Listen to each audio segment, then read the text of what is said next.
فادخلي في عبادي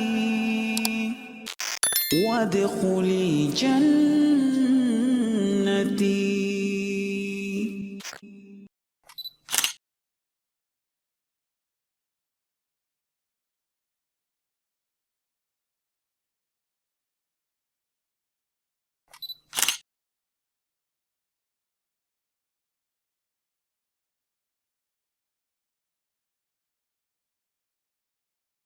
I detail a number of instances where the Quran mentions a word and also a contrasting word, and though these words are in very different places in the Quran, it turns out now, as we can see, that the two words, the one and its contrast, are used an equal number of times. For example, hot and cold are used in the Quran 4 times each.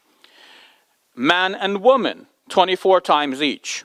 The Quran in Surah 3, verse number 59 says that the example of Jesus with God is like Adam, meaning that God created them both.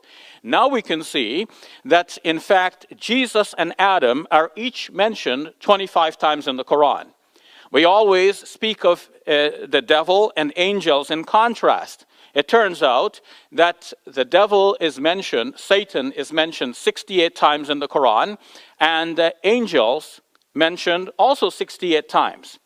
Now that's if we take the words by themselves. If we take the words with all of their adjuncts and variations, it turns out that there's 88 on one side and also 88 on the other side. So it's balanced again.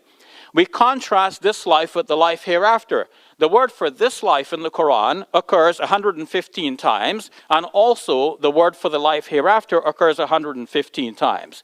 How did this coincidence come about? Are all of these just coincidence, or is this a plan? And was this a plan of human beings? Who put this in there? And we realize that no human being did, and this is the word of God. In a similar vein, I can say that the word for month in the singular occurs in the Quran exactly 12 times. And the word for day in the singular, without any suffixes, occurs in the Quran 365 times. Now, how did that come about? What are the chances that you pick up a book, any book, and find that it uses the word day exactly 365 times? Many of you write essays for school, and your word processor nowadays will count the number of words in the entire essay. But how many of you would bother to check how many times did you use a particular word in that essay? Hardly. Now, if you go back in hindsight and you've written a book and you find that you've used the word day 365 times, you'll say that's remarkable. It is a coincidence, but nothing more. But if you find that all of these things are lining up, how many coincidences are you going to have?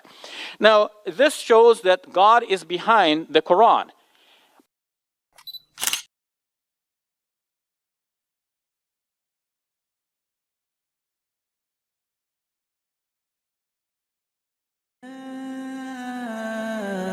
أيتها النفس المطمئنة ارجعي